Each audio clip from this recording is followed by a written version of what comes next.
right along this line, or we're talking to people that think they're too good to need this grace. On the other hand, we've got to remember there's a whole lot of people that feel they're really bad.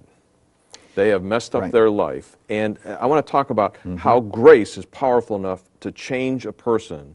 Right. And you've got a great illustration in your book about a young couple that came to you.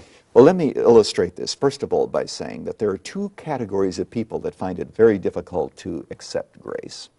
The first are those who have sinned greatly, usually moral sins, prostitutes, drug dealers. They think to themselves, I've messed up so bad, God's so mad at me.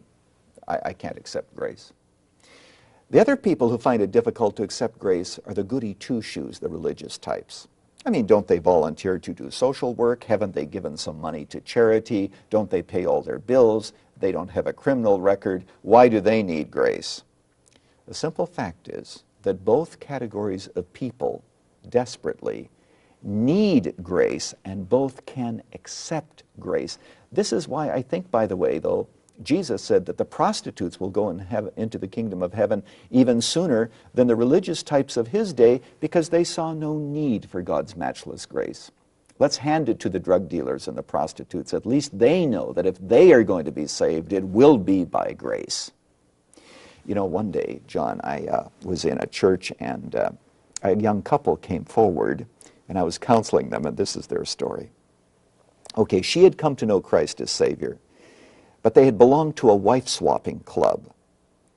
And she brought her husband to church. I don't think he wanted to be there. I think that she probably dragged him there. I think he wanted to be there about as much as a counterfeit coin enjoys being on an offering plate. But there he was. His wife had dragged him to church, and now he came forward after the meeting.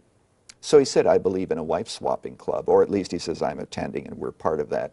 But I knew that his wife had come to know Christ recently. So I said to him, are you willing to accept Christ as your Savior? And I'll never forget, he said, if you think that I'm going to stop doing what I'm doing, he said, I can't. Because he said, there's no way I can get out of this. You know, the addiction is too deep, basically, is what he was saying.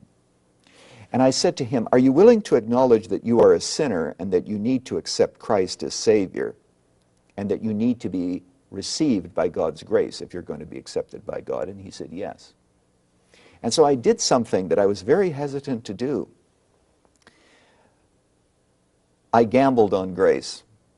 I said, why don't you accept Christ as Savior as long as you realize, number one, that you're a sinner, you cannot contribute to your salvation. You're throwing yourself helplessly on God's mercy, and accept Christ as your sin bearer, and then let's worry about your wife-swapping club later. He accepted Christ that night. And I wondered to myself, I wonder if his life ever changed. A couple of weeks later, he made an appointment to see me, and I wondered, what are we going to talk about?